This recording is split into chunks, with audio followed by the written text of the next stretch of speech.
next to me is Stefan Malkus. We will be informing you about Holden's journey through New York. Holden decided to leave Penn State Prep after his big dispute with Stradlater. Holden got on a train, and as soon as he got off the train, he went to a phone booth. He thought about calling a few different people, but in the end, ended up calling nobody.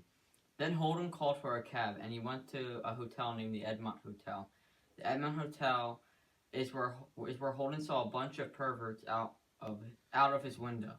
There was a man dressed up as a girl and two people spitting water in their face. After Holden got settled into his hotel, he wanted to go to the Lavender Room. The Lavender Room is a nightclub in the hotel.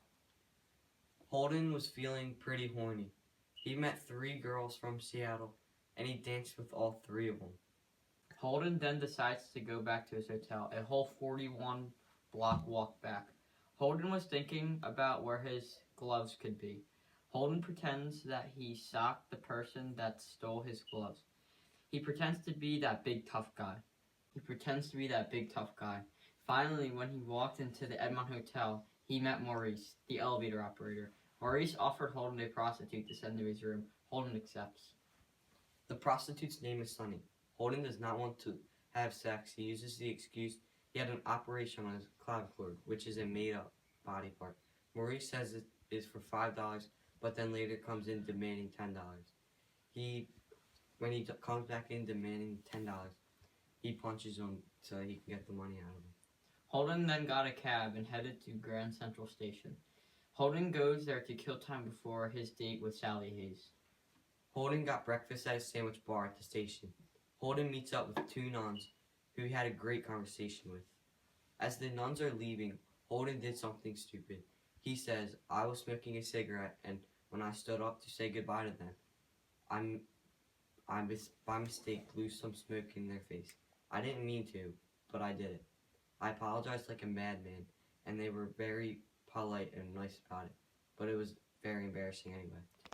Holden walked over Broadway to kill some time for the date he made with Sally Hayes. Holden buys a record called Little Shirley Beans. Holden then walked into the drugstore and decided to give Jane Gallagher a buzz. Jane's mother answered, so Holden hung up the phone. Then Holden went to get tickets for the date he made with Sally Hayes. Holden went back to the park after getting tickets for the lunch. Holden thinks about looking for Phoebe, since she goes there on the weekends. Holden says it was Sunday and Phoebe goes roller skating in the park on Sundays quite frequently. I knew where she hung out mostly. Holden asked a little girl sitting on a bench if she had seen Phoebe. The girl says she thinks Phoebe is at the museum, but Holden realizes it is Sunday and the museum is closed. Although Holden knows that Phoebe is not at the museum, Holden goes there anyway because he needs to kill time. Holden decides not to go into the museum. Holden then leaves the museum and goes to Biltmore, where his date with Sally Hayes is located at. Holden gets there early, so he waits there in the lobby. Sally shows up late, but he is okay with it because she looks marvelous. Then the 2 of them went to the theater and watched the show. After the show, Sally wanted to go ice skating at Radio City. They got into an argument because Holden says that he wants to run off and marry her. Holden upsets her and makes her cry. She leaves Holden. After leaving the skating rink, Holden goes to the drugstore to get a Swiss cheese sandwich. Then Holden calls Carl loose, and they agree to get a drink at the Wicker Bar, which is located in a hotel name called Seton Hall. Holden needs to kill time before their plans, so Holden goes to watch the Rockettes play at Radio City. He regretted going to the show because of how boring it was. After the show, Holden goes to meet Carl loose at the Wicker Bar. They talk about sex, and Carl says that Holden needs to go visit a psychoanalyst. After Carlos leaves the bar, Holden stays and gets very drunk. Holden leaves the bar and makes his way over to Central Park. Holden gets very upset when he drops the record he got for Phoebe. Holden says, then something terrible happened just as I got into the park. I dropped old Phoebe's record. It broke into 50 pieces. It was in a big envelope and all, but it broke anyway. I damn near cried. It made me feel so terrible. But all I did was I took the pieces out of the envelope and put them in my coat pocket. They weren't any good for anything, but I didn't feel like just throwing them away. Then I went into the park. Then I went in the park. Boy, was it dark. It was so cold and dark that Holden's hair had icicles forming in it. Holden almost fell into the lake because of how dark it was. Holden thought he might get pneumonia. Holden sat on the bench thinking of the ducks and then Phoebe. He decided to go home and visit Phoebe. Holden's next stop was making his way home to talk to Phoebe. Holden got there, and Phoebe wasn't in her room because she has been sleeping in DB's room since it's bigger. Phoebe tells Holden that their parents are not home. Phoebe gets mad at Holden when she figures out that Holden got kicked out of Pensy Prep. She says how their father is going to kill him. When Holden's parents come home, Phoebe puts Holden in her closet so that her parents don't see him.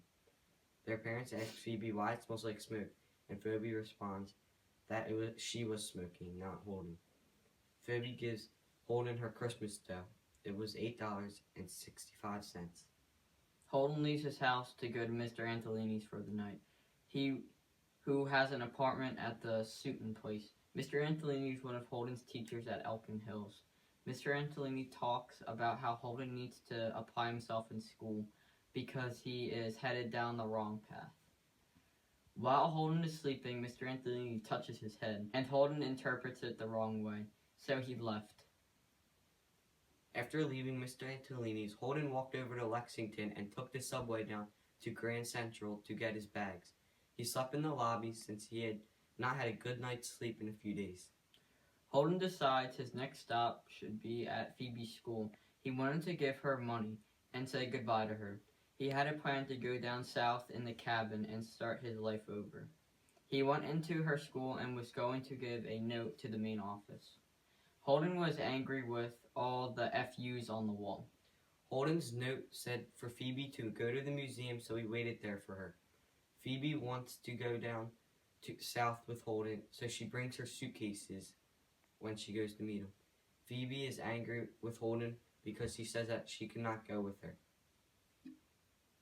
Holden takes Phoebe to the zoo to get her mind off Holden leaving. On their way there, Phoebe walks on the opposite side of the street of Holden. Then the two of them go to Central Park. Holden tells Phoebe to go on the carousel, and he tells her that he is staying home and giving up his plan. Well, I hope you guys learned a lot about Holden's journey through New York. Thanks for watching. We will see you next time on Crash Course.